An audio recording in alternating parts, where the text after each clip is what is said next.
I cleared it? Yes, Okay. ma'am. Okay, okay. So take function yesterday we saw. We just repeat once.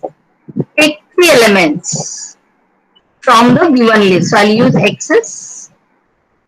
Okay, so we just selected three elements. So if I want a sublist from given list, I can use this command. So let's say my x's again will not change because I have to store whatever changes I have made. Okay. So I will say drop three elements from x's. So it will give me only last two elements. Now, if I say null and I put empty list, it will say true. But if I say is my list access is null, it will say false. It's not null. There are some elements in that. Okay. Then there are few functions given here which work on the list. There are many functions. I have just put some functions here.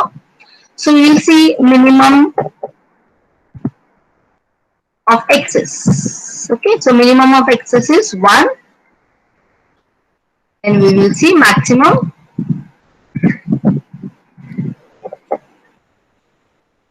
Maximum is 5.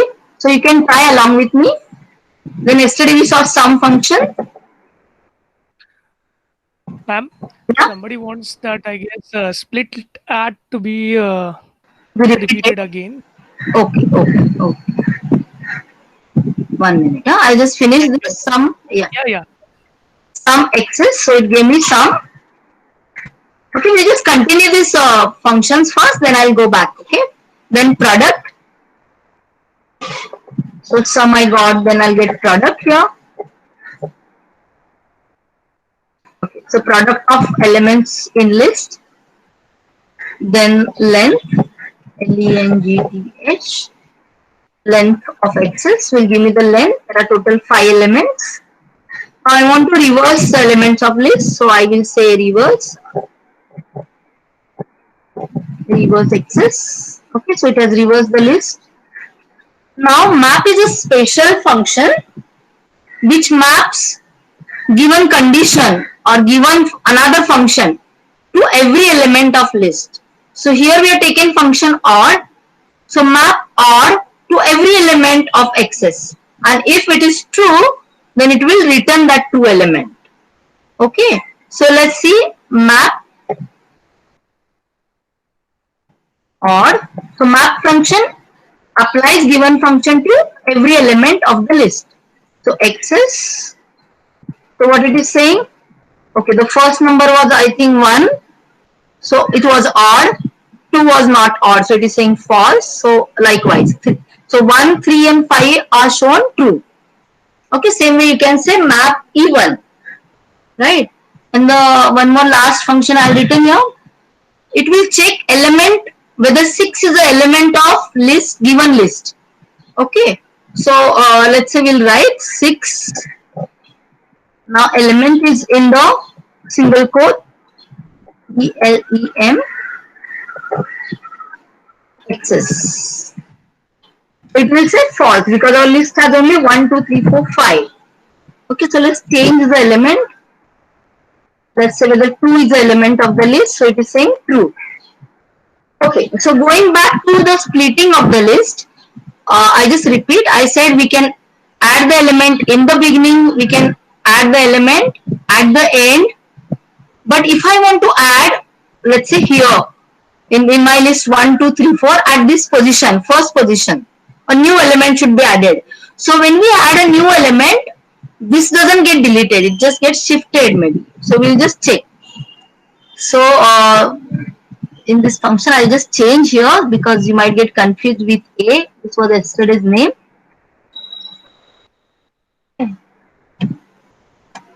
Fine. So I'll just repeat. So we are saying let. Let allows us to declare some variables. So we are declaring two lists here, ys and zs. So we are saying what should be ys and zs. These are two variables. List also is a kind of variable, right? A type, a data type. So we are saying split at position 1. What to split? Access. A list. You can directly also give some 1, 2, 3, 4 list. Direct list can be given here in the bracket. and then split it into two parts, ys and zs. Okay. Now if I don't add this element in the middle and just put 1 plus plus, I will get back the original list. And if I add the element, I should get insertion of element 9. So let's recall back that command.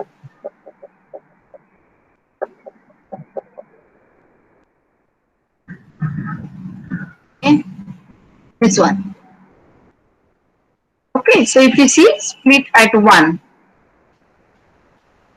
1, 9, 2. See, 9 has been inserted and rest all elements are shifted backwards. I hope this is clear. Right? And in second command, we are not adding anything. In fact, we are deleting one element. I go back to this slide again. What is tell? See.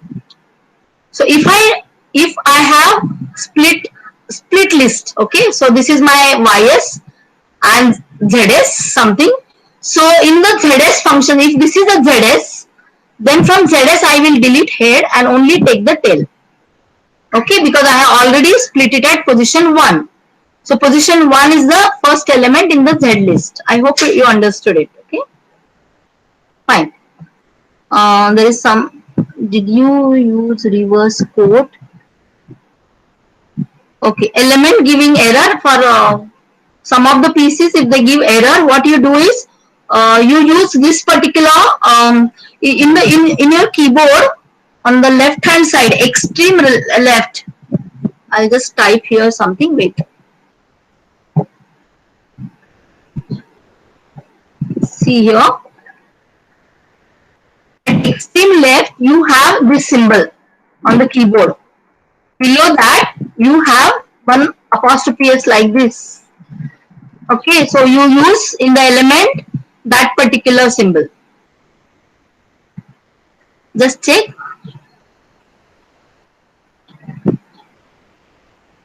I hope it solved the problem. So do not use single quote which is present below double quote. Use it extreme left wala quote.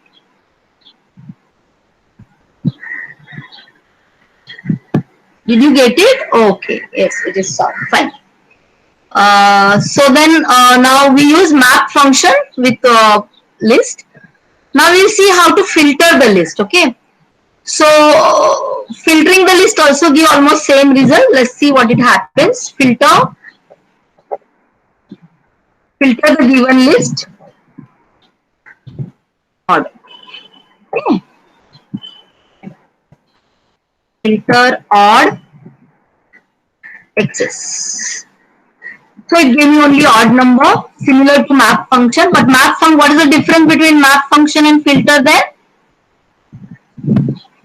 Map function gave us Boolean output, right? Boolean variable, true or false. It just mapped the condition to every element, right? But in the filtering, we are just removing the elements which are not odd and keeping the element which are odd. That's the difference between map and filter. You can try the next even. Let's see it works. Okay, so it will give us even elements. So this is how list can be accessed. New list can be generated. Elements of the list can be replaced, can be removed. Okay, fine. Now in filter command, basically we have to give some condition. Okay, so these are the ready conditions. Okay, ready-made inbuilt conditions, you can say, inbuilt functions. But if I want to have my own condition, for example, I want to choose list access, and from access list only the elements which are divisible by 2. So just type this function filter given list access with some condition. So what's the condition? Now what is this symbol? Backslash access. So this is a symbol of lambda function. Because we cannot type that lambda symbol here, so it indicates lambda calculus symbol. So because we are defining the some kind of function, we know that in Haskell everything is done by defining a function. So here if it is in between commands, if I am putting some function, I have not given any name to the function. So when function is anonymous, we call it as lambda function. So this symbol indicates that I'm defining an anonymous function, okay, such that this function, so dash and arrow and then my condition, okay. So access, in the mod symbol also, that your apostrophe may not work, so use that left side um, left side single quote, mod access mod 2 equal to 0. So take this condition. Okay, so let's see if it gives error or it works, how it happens. Yeah, so what it did in my list, it just checked the numbers which are divisible by 2. Let's make one more list, okay. I will say AS, create list of 100 numbers, or let's say 15 numbers using yesterday's command. Oh, I have to give a bracket. Create a list of first 50 numbers, a new list, okay, and apply this filter function to new list. So I had to replace access with AS. Okay. So it gave me all the numbers from 0 to 50 which are divisible by 7. Let's say I want to know all the numbers in the long list. So list could have thousands of numbers, but I want only the numbers which are divisible by 7. So it gave me only numbers divisible by 7. So otherwise it would have been so complicated to find the numbers divisible by 7 from the big list. So Haskell makes it very easy by defining a small function. Similarly, we are saying find square root of every element in Access. You can try this command. Okay. So we are saying filter. In fact, I can just call back previous command and make changes in this. Filter Access in such a way that find sqrt. Now this doesn't have a code. The function, inbuilt function. Okay, give all square roots which are greater than or equal to 2.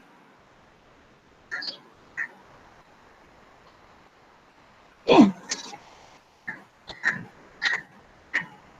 Okay. Let's see if it works. Some error, typing error. Sorry. Square root of access. I forgot access here. Okay. Square root of elements in access. Okay. So it gave me 4. Square root of 4 and 5 is greater than number 2. Right? So I hope you got it. So likewise, you can define any condition with filter function and get different elements of given list. So this is what overall is called as list comprehension. And I think I covered since yesterday many of the things related to the list.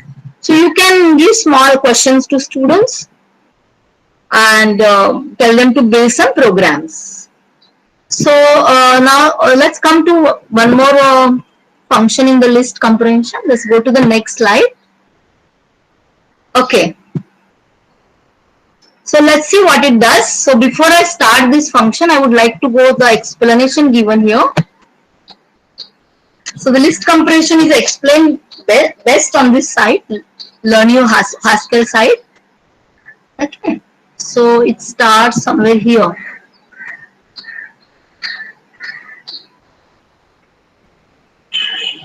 Fine.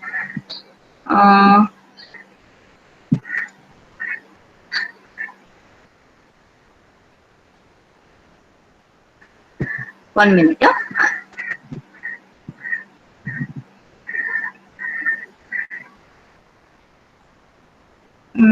Yeah.